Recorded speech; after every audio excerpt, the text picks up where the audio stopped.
You're back with another one. This time we got top 10 main character transformations in anime by VinnyTube. Sure y'all like the video, sub, like my video and sub too. We're getting into it.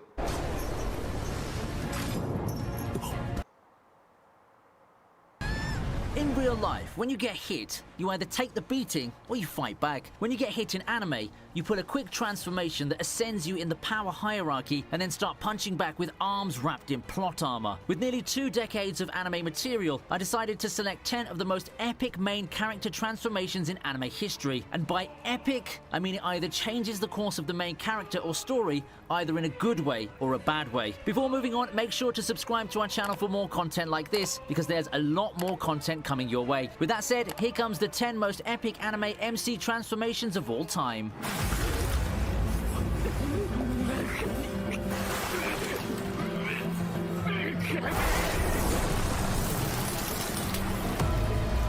Starting off our list, we have the transformation of Ken Kaneki in Tokyo Ghoul Route A. Tokyo Ghoul's second season was a rocky mess that loosely adapted the manga according to the producer's wishes, but at least they were smart enough to include the most integral scenes in all their glory. This transformation hits the TV screen when Kaneki is triggered by his sense of cannibalism, and of course the hidden presence of Rize inside his conscience. The sight of the corpses awakened Kaneki's Kakuja, and unlike his previous transformations, this wasn't a pretty sight. The depressed white-haired man character suddenly seemed to lose all sense of identity and morality as he transformed into a human-killing centipede. You thought the one-eyed owl was a great threat? Unleash this form of Kaneki to the battleground and see what a powerful ghoul's capable of. Armon's words resonated with him before he broke down crying, but the damage was done, and his actions were irredeemable.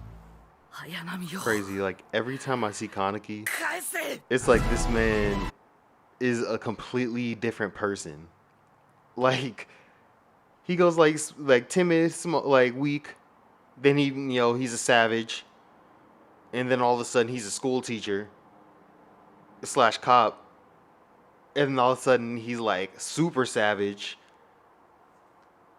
And then he goes back to being just kind of like, I'm a lovey-dovey, I love you. I'm parent, I'm grown. Like, bro, pick a personality. I feel like, because he don't physically change much. He still looks like he's the same age. That throws me off. But I don't know. That's just funny to me.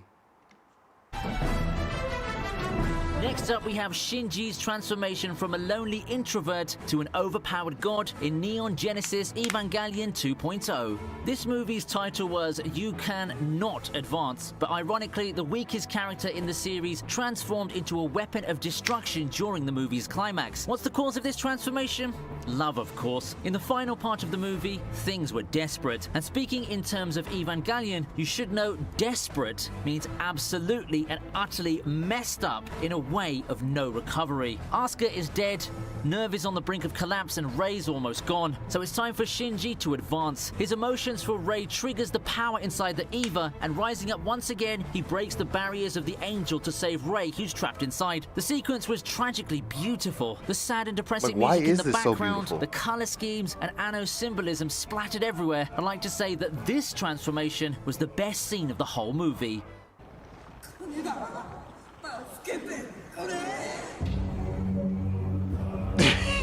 His mouth is what mine would be. I'd be like, what? Akira is one of the best action anime movies of all time. It was like the big budget Hollywood blockbuster for anime back in the day. I'm going. And the movie's writing and direction obviously laid an impact on many modern anime. And one scene that inspired many is the transformation of Tetsuo. And you know what makes this transformation unique compared to many others on this list? This actually resulted in destroying the world rather than helping the main character take down the bad guys. To be honest, Tetsuo's powers seem more of a burden rather than an asset for him in battle. When he finds the remains of Akira under Neo Tokyo's Olympic Stadium, Tetsuo loses control of his power until he transforms into a mutated mass of flesh. It's not the prettiest transformation, I know, but when this transformation nearly destroys the city and helps Tetsuo ascend to the plane of gods, you still have to call this epic. Like, bro, what the fuck? I'll just be stuck staring. I couldn't even say I'm running. Next up, we have Akira's transformation in Devilman Crybaby. Okay, now don't confuse the two Akiras. One was an Esper and the other here is a devil. No, not the average demon lord you see in most power fantasy shows these days, but a half-human, half-devil, with his devil counterpart being the strongest in the world. Netflix seems to have learnt its lesson from adapting live-action adaptations, so to make sure the anime fans wouldn't murder them alive, they gave it their best to Devilman Crybaby. And the most integral part of the first episode came as a transformation. Amon devouring Akira in a blood-bathed nightclub wasn't the most epic scene anyone could think of, but the devil that came afterwards sent chills down our spine. Combine that rotoscope animation with the Crybaby soundtrack and oh boy, that's when we knew what sort of a wild ride Netflix had planned for us.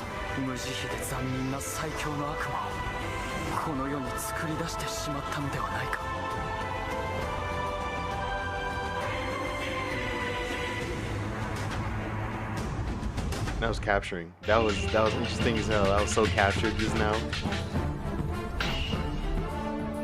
Looking straight into his eyes. And we gonna go to Luffy.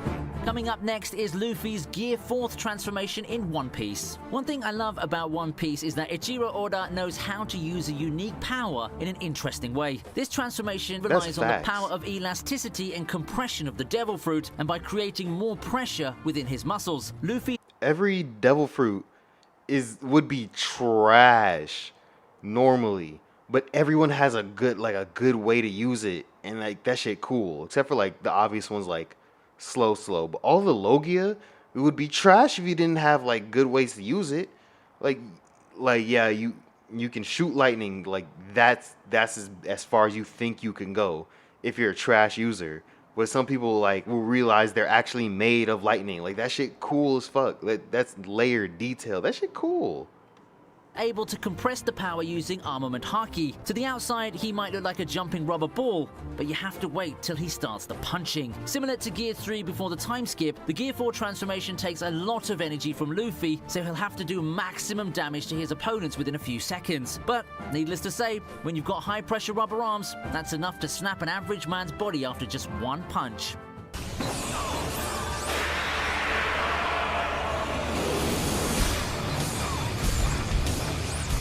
Next up is the transformation of Naruto during his fight with Pain. During the Pain arc, Pain was all that Naruto got. His sensei was killed, his village was destroyed, and Hinata was brought down to her knees right in front of his eyes, just after she made her confession. So it's no wonder that this boy literally called his inner demon to do the rest of the job for him. Naruto had gotten various power-ups every now and then, but the Pain fight was what showcased what the nine-tailed fox was capable of, even while keeping 7 of its 9 tails. Love or hate the animation, all that we should know is Pain learned his lesson by fleeing, getting hammered to the ground, and even being thrown into a mountain horizontally until his legs stuck out. Thankfully, 4th Hokage stepped into the game and calmed down his angry son, or Naruto Shippuden's episode count would have been way lower.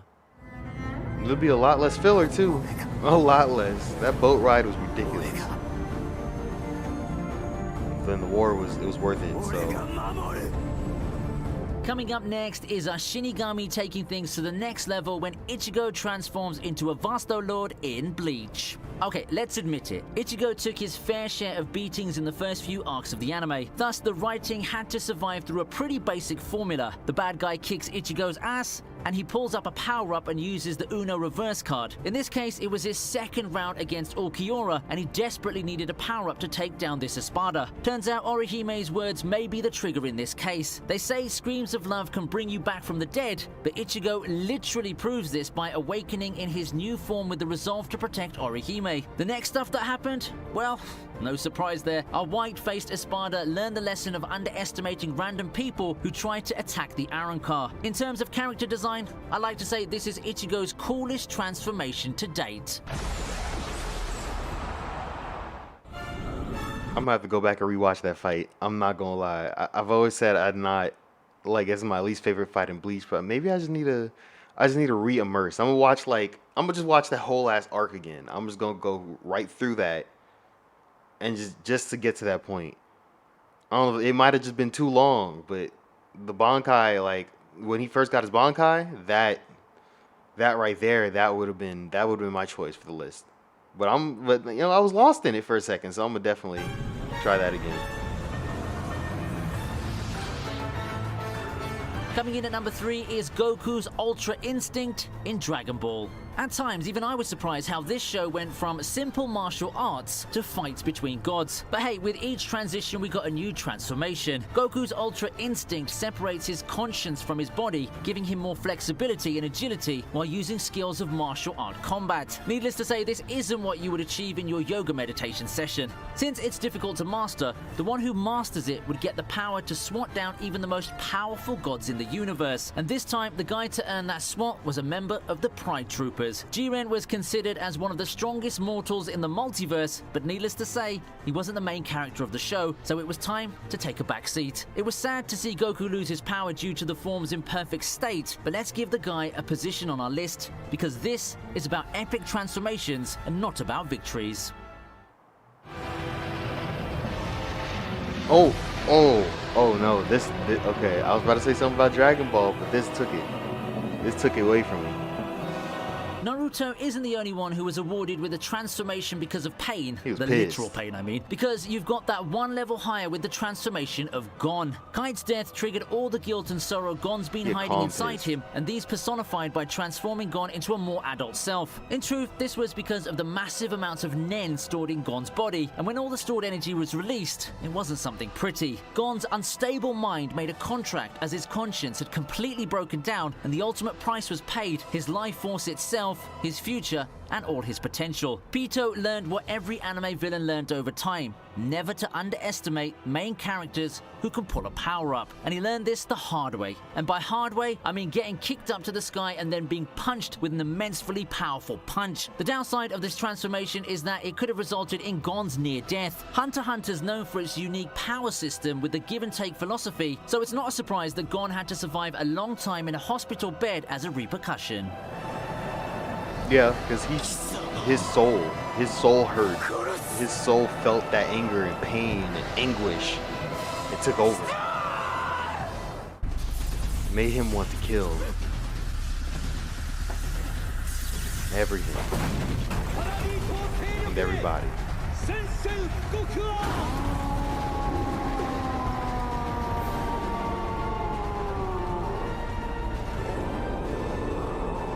Attack on Titan's known for its twist, and I made a whole video to prove that point. But who thought that the annoying main hero of the first season would turn out to be the villain? Eren pulls up a transformation one notch lower from Tetsuo, as he doesn't destroy the world, but massacres an entire city. We all knew it was Eren when the anime started giving more screen time to the hobo in the mental hospital, but let's admit that Rhino was the most surprised when his good old friend came to say hello. But this handshake wasn't a friendly greeting, because as one Eldian declared war on Paradise, another Eldian brought that war right into the main city as he brutally went on a killing spree in search of the Warhammer Titan. With the anime taking a drastic turn, you can surely expect a wild ride from this season. And since this transformation resulted in turning a man versus monster show into one of the best anime storylines ever told, this definitely deserves the #1 spot on our list. I'm jealous of people who get to actually watch Attack on Titan all the way through for the first time. So there goes my favorite 10. Like, that's gonna be such a ride. This show was like ruined for me, like low key, for like the stop start, just like My Hero's doing right now. Like I could care less about what's going on because it's too long. I'm a binge watcher though. I binge watch everything. It's like you guys should just binge watch all my videos. You know, might as well. You might as well. You know, that's asking a lot. That is asking a lot, isn't it? It is. If you want to though, there's a playlist. There's a playlist. Go ahead and look for it if you want. Also, you should like, comment, subscribe, and yeah, I'm out. Peace.